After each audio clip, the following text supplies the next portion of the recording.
Ok les gars, bienvenue dans ce road tutor d'octobre. Normalement, j'avais pas prévu de le commencer comme ça, mais je suis en pleine séance et je voyais ce tableau et je me suis dit que de 1, il était bien rempli et de 2, les objectifs qu'on s'était fixés, même si on les a changés entre temps, ils étaient atteints. Du coup, ce tableau, il est fini en fait.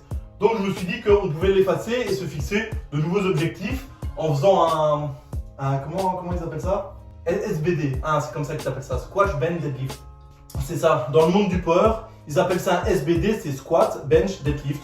Donc on va tout simplement intégrer parce que ça fait un moment qu'on n'a pas fait de force. Et j'avais dit que j'allais recommencer tout doucement la force avant de commencer ma sèche parce que j'aime bien la force et on va profiter de la prise de masse pour voir jusqu'où on peut arriver avant la sèche.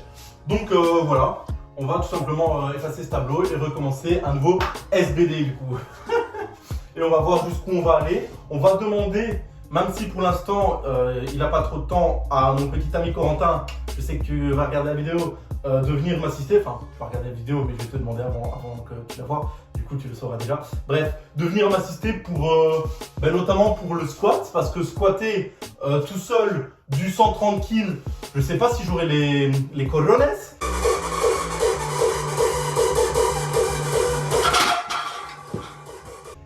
Et j'ai pas envie de casser le sol qui est en dessous non plus. Et de bencher 100 kg tout seul, je sais pas si j'aurai les corones et j'ai pas envie de me casser la cage thoracique. Du coup voilà, et puis il me faut un peu de motivation aussi. Donc on va lui demander tout simplement de venir quand il aura le temps pour m'assister, même s'il veut pas s'entraîner, juste pour m'assister. Voilà, j'espère qu'il dira oui, parce que c'est quand même un bon ami. Allez, façons tout ça. Oh non, ça se passe pas. Oh l'enfer. Mine de rien, on avait quand même pas mal évolué en peu de temps. Bon après c'était le tout début, la reprise, le tout début de la cabane, la reprise tout simplement. Et c'était la première fois qu'on faisait vraiment de la force. Donc ne vous attendez pas à ce qu'on augmente aussi vite cette fois-ci.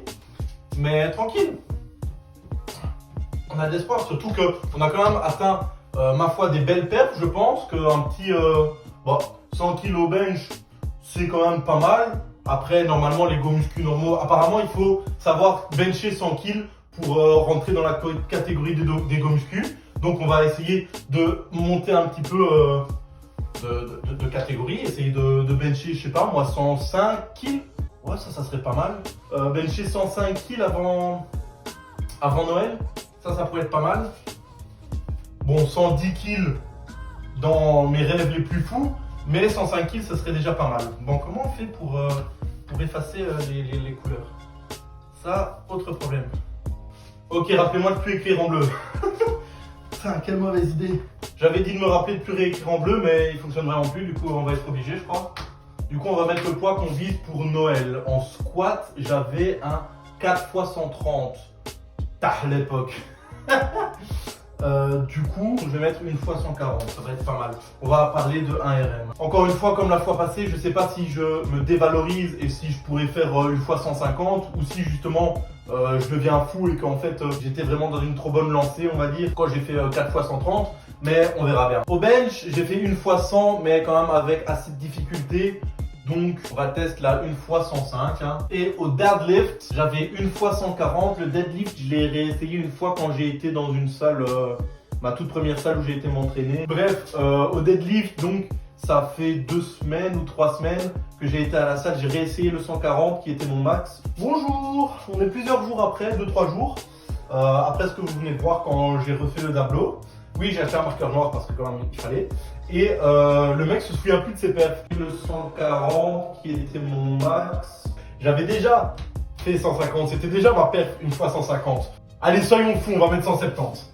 Voilà, c'était juste pour faire un petit rectificatif. Donc voilà, mes nouveaux objectifs en force. Bon, ça me laisse 3 mois, on est le 10 octobre, donc ça me laisse un peu moins de 3 mois pour essayer de percer mes perfs. Non.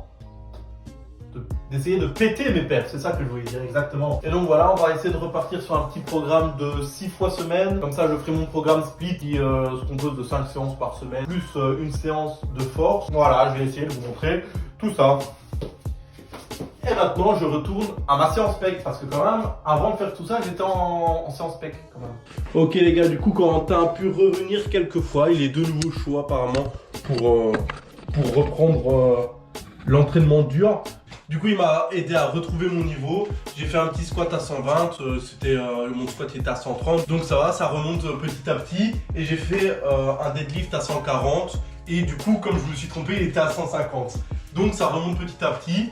J'ai pas pu m'entraîner sur le bench parce que j'avais une petite douleur à l'épaule. Mais du coup, je me suis pas entraîné du tout. Mais elle est totalement partie, je suis totalement guéri, donc on va pouvoir reprendre ça dur. Et donc voilà, c'est tout pour ces petites perfs qui vont continuer à monter pendant les 2 prochains mois, j'espère. Et on se retrouve ici pour un bumper check, un capillaire check et un body check. Le bumper check, comme vous pouvez le voir, ben, j'ai plus été chez le barbeur. Du coup, bon, en vrai, ça va encore. Cette ce défi, ce haul est bientôt fini parce que pour ceux qui n'ont pas suivi, normalement c'était jusqu'à octobre, mais j'ai pu négocier pour aller chez le barbeur pour donner une coupe à ma barbe. Première fois que je fais ça dans ma vie, donner une coupe à ma barbe, incroyable. Et du coup, ça l'a rallongé. De 1, c'était beaucoup plus beau. Ben non, c'était juste beaucoup plus beau en fait. Et c'était beaucoup plus facile du coup de la porter pour moi. Et donc ça l'a rallongé jusqu'à décembre. Donc encore un petit mois et cette barbe sera... Je serai plus obligé de la porter en tout cas. On verra ce qu'on va faire avec, mais je serai plus obligé de la porter. Après on verra quoi. Passons au capillaire check. Comment dire je ne contrôle plus mes cheveux, hein. Voilà. Voilà, c'est la phase où... Voilà, exactement. C'est la phase où ça part en couille, mais tu sais pas encore les attacher. Donc c'est la pire. C'est la pire. Et du coup on passe au body check. I'm just fucking lit, man, I'm just fucking lit. Drink a bottle of this shit, man, bottle of this shit. I'm about to write a hit, man, about to write a hit. No, I'm never gonna quit, man, never gonna quit. I just took another hit, man, took another hit. I'm about to lose my shit, man, about to lose my shit. Does she have a fucking wristband? Yeah, she needs that shit. Better get her out real quick, man, get her out real quick. Du coup voilà, un body qui continue un peu à évoluer, même si je pense que sur la forme ça se voit pas trop, mais je continue à prendre du poids et quand même à faire accroître ma force, je vais dire. D'ailleurs le poids, j'en ai pas beaucoup parlé pendant ce road to Thor pour les raisons qui suivent et du coup je vais vous en parler plus en détail juste maintenant. Ok, pourquoi j'ai pas beaucoup parlé du poids pendant ce road to Thor? C'est parce que pour moi le poids c'est quelque chose de très aléatoire en fonction de si tu bois. Pardon si je parle un peu dans mon nez, c'est parce que j'ai eu la bonne idée, la très bonne idée d'aller en boîte pour Halloween dans une tenue plutôt comme ça quoi. Plutôt dénudée on va dire, pas très intelligent quoi, du coup je suis un peu enrhumé. Du coup pourquoi je parle pas beaucoup du poids pendant ce road to Thor? C'est parce que pour moi le poids c'est quelque chose de très aléatoire. En fonction de si tu as mangé, si tu as bu, si on est en début de journée, en fin de journée, tu dois tout le temps te peser sur la même balance et tu dois vraiment te peser tous les jours à la même heure. Du coup, c'est quelque chose de très très aléatoire et je me suis pas tout le temps pesé. Et puis, c'était un défi physique et pas un défi de poids. Je me suis pas mis une perte de poids ou une prise de poids ou quoi en tête, donc ça servait à rien de traquer vraiment mon poids quoi. Donc ce que j'ai fait, c'est que je me suis pesé en début de ce road to Thor en mars. J'étais plus ou moins vers les 80 kg, j'étais à 80 kg, 82 même si je me souviens bien. Et je me suis pesé ici en fin d'octobre et j'étais à 95, comme vous pouvez le voir là aussi. Exactement. Sur le long terme et avec le physique qu'on a pu voir évoluer, ça c'est en concordance et donc ça peut nous aider. Mais bon, voilà, je me suis pas pesé, je me suis pesé peut-être les 5 fois en tout sur ce road to Thor, juste pour voir plus ou moins j'étais dans quelle tranche de poids. Et le physique a évolué en fonction du poids, ou alors le poids a évolué en fonction du physique, ce qui est la même chose. Donc voilà, j'avais pas vraiment de raison de traquer plus mon poids que ça. Ensuite, comme je vous l'ai dit, j'ai été un peu malade en faisant un peu le bête enfant. Je vous remets un petit extrait. C'est cadeau, c'est pour vous, voilà. Donc voilà, il faut savoir aussi quand se ménager et pas tout le temps se dire oh il faut que je m'entraîne, parce que ça c'est un peu, je trouve ça un peu débile. J'aime beaucoup Arnold Schwarzenegger, mais il disait un truc dans le genre quoi qu'il arrive, va t'entraîner, un mauvais entraînement est mieux que pas d'entraînement du tout. Je suis pas forcément d'accord avec ça parce que dans un mauvais entraînement, tu peux te blesser et donc ne pas pouvoir t'entraîner pendant plus de temps que si tu n'avais pas fait de mauvais entraînements. Et c'est pour ça que, ben voilà, là je suis un peu... je suis un peu malade là. Et donc, ben voilà, je choisis de pas m'entraîner pour espérer être moins ou être plus malade le plus vite possible pour pouvoir m'entraîner à 100% le plus vite possible. Ça vaut moins le coup de s'entraîner alors que t'es malade et que tu vas t'entraîner à 30% de ce que tu sais faire pendant 2 semaines, alors que tu pourrais ne pas t'entraîner pendant 1 semaine que t'es malade, et la deuxième semaine t'entraîner à 100%, ce qui rattrapera la semaine où t'étais malade. Je sais pas si vous m'avez tous suivi, mais c'est ça mon fil de cheminement. Je remets rien en cause de ce qu'a fait Schwarzenegger, c'était le plus grand... Ouais non, il y avait Ronnie Coleman aussi qui était quand même un peu au-dessus de lui. En termes de bodybuilding, il a gagné quand même 1 fois en plus, bon bref.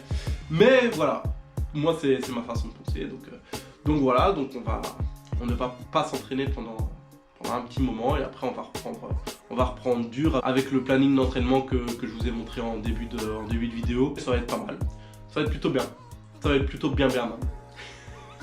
Et les gars, vous savez, hein, comme d'habitude, revenez dans un mois pour voir la prochaine vidéo Road to Thor de novembre du coup, où il y aura peut-être quelques changements. C'est peut-être la dernière vidéo que vous voyez tourner ici. Bon allez, ciao. Mais